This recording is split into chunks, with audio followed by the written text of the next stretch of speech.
opening statement, then we'll open the floor for questions. First and foremost, you got to give credit to Ole Miss. I thought they made some big plays. Madison Scott, I'm gonna say it, she's a pro. She's a pro. Obviously, we were on an off week and got to watch the Florida game and watch her take over. It was something we talked about our team, but you can talk about it, but when you're a pro, you just find a way to make plays. For her to hit that shot to force overtime, I just, again, think speaks volumes of that young lady. Obviously, I'm a big fan of hers. I knew her in high school, and she has a demeanor about her that I think Ole Miss is jumping on her back.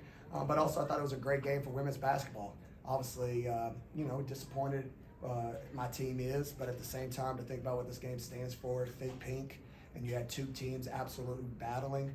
We had a shot to win it before overtime would occur, and just guess what? One of those nights where it wasn't our night. But we try to do our best to keep them off the line. Anytime you give an opponent 30 free throws and you turn it over 19 times, it usually doesn't mean it's going to be a win. So, but again, credit to Ole Miss, and take some questions. Start with Robbie in the front. I'm sure you know the stat. You were 38-0 when leading with 5 minutes left. Yeah. Your teams have been really good at closing out ball games and closed this one out when y'all played in Starkville. What do you think happened, especially offensively, there in those final 5 minutes and then overtime? Yeah, well, first of all, Jessica Carter fouls out with a minute 28.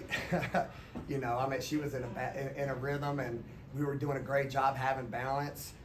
So I think that had a big factor. And then also they were able to set their defense. Fouls occurred. And most importantly, we had some huge missed box outs. When we go back, it's going to be tough to watch. We couldn't get a box out on the free throw line. Some 50-50 balls, ended up calling jump balls. Sometimes you need the luck of the whistle. And then, like I said, I like where we were at. We had a chance to win it. But again, it's never about one play. When you look back, there were so many small things that occurred. A communication breakdown here, a play here. And then again, I can't give enough credit to Madison Scott. She's a big-time player, made a big one at the end. Still on here in a second. You mentioned the turnovers. 12 of those came in the first half. I guess just how crucial was that, on the road in an environment like this? Yeah, 100%. Yeah, you want to get off to a good start. I thought we definitely got their first punch, but that's what I love about my team. Again, my word right now is fight. SEC's tough. To think before we played, correct me if I'm wrong, but Kentucky beat Florida, correct? Because I was not trying to watch the scores too much. I was trying to focus the game, but I heard that right before I left. It's anybody's league. Every night somebody can beat somebody. I know before we left on the bus, Georgia was up on South Carolina at half, I believe. So, you want to get off to a good start, especially on the road. And it's unfortunate we didn't come out, but again, you got to give credit to Ole Miss because I thought they came out and they made some big shots, and then we just try to weather the storm. And I'm really proud of my group getting back, getting the lead, and then obviously couldn't close it there. We battled in overtime, and again, they just made plays at the end. Final 9 minutes, I think we 9-0 run at the end. And again, I just think the key was we couldn't keep them off the line. They were able to set their defense, and we just couldn't get that one stop.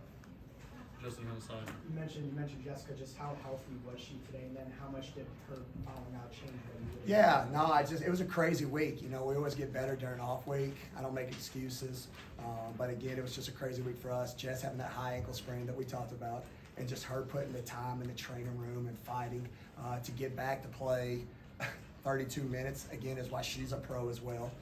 The young lady just battled, and she did everything she needed in a week where she didn't get much practice time. She only practiced on Saturday before this Sunday, so it speaks volumes of her. And what was the other part of the question? Just how much did that change with her being out for overtime, change what you guys were doing? Yeah, it changed a lot because a lot of our sets are able to go 4 out, 1 in, right? And then you got to decide how you want to guard her. If you pinch in, then our shooters can eat. And then again, I think you just saw a moment where she had the hot hand, so she was taking over the game. She was coming on strong, so obviously it'd been nice to have her there to finish the game in an overtime. Robbie, you're in the front.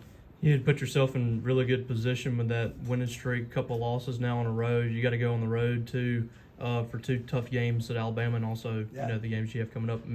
How critical do you feel like this stretch is for y'all closing this out? Yeah, 100%. That's why I said it, I think, after the Florida game. That's why my words finish. There's no gimmies in this league. I keep talking about when I was in the ACC, you could see the bottom half and be like, all right, as long as we have a uniform on and 5 people and our shoes are tied, we're going to win this game. You can't say that in the SEC. What was the final of the South Carolina-Georgia game, by the way? Anybody know? South Carolina won by 15. Yeah. 15? Yeah, so Georgia's right now at one of the bottoms. And then, like I said, Florida beat us, and then you got Kentucky, who beats them, and then we barely beat Kentucky in overtime. So my team knows what's up. You know, you got to protect home and still win on the road, and that's why there's a sour taste, because this was a great opportunity to still win on the road. So now we got to have a mentality. We got to protect one here Thursday at home against Kentucky. Sam, is there any way that you guys can kind of approach this specific scenario of having that 8-point lead in the final few minutes and letting it slip away kind of in practice and to kind of help for those situations, you know, from this game? Yeah, you can. I mean, I just think the way the game kind of played out, we didn't turn it over against the press. They hit some big shots, man. You know, I'm not one to make excuses. And then we had, you know, kind of got distorted. I had a different lineup. We didn't execute one play, and then we had some good looks. We didn't finish. You know, you had at the layup at the end. I like the matchup we had. Aaron, you know, provided a different dynamic there at the end with Jess fouled out with 1 minute, 28 seconds. So I wanted a play that only have a few plays with Aaron at the 5. But again, I think it was like the missed free throw box outs. The plays where we could have extended the lead, could have kept that safe lead. But then when you don't do those little things, the crowd got involved, and you just weren't able to put it away, unfortunately. We go Ben here first. You don't often see Lauren Park-Lane turn the ball over as often as she did in this game. She also played 44 minutes. So have you gotten a chance to talk with her after the game about, you know, why she seemed a little bit flustered at times? No, I just think, again, I'm a man who gives credit where credit's due. I thought they did a great job of just putting ball pressure on. And again, there's multiple things that occurred throughout the game, but for her to have body language where you couldn't tell, to your point, speaks volumes of her. I thought she was huge and a lot of plays, and just was one of those nights, you know. Justin did Stephon.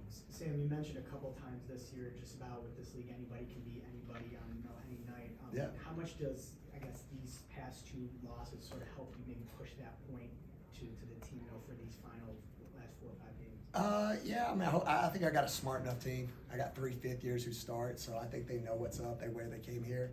You bend, but you don't break. That's who we are as people. We're gonna be a program of class. We're not gonna do anything crazy. You know, we're gonna lace up our shoes and we're gonna play as hard as we can. Again, I'm proud of my team. They fought hard. It just wasn't our night. You know, so we'll go back. We'll get to practice, and then we got to regroup and find a way to beat Kentucky at home Thursday.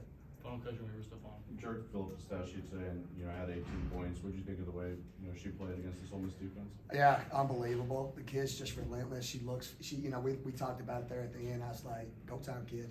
You know, and she just loves that look. She loves that shot. She don't get caught up what happens in the game. I thought that power layup where she had a steal was huge. And then she just seizes these moments. She finds a way. She was under the weather, but yet she still played, to your point, 39 minutes. That kid's also a pro. And, you know, again, speaks volumes of who she is as a player.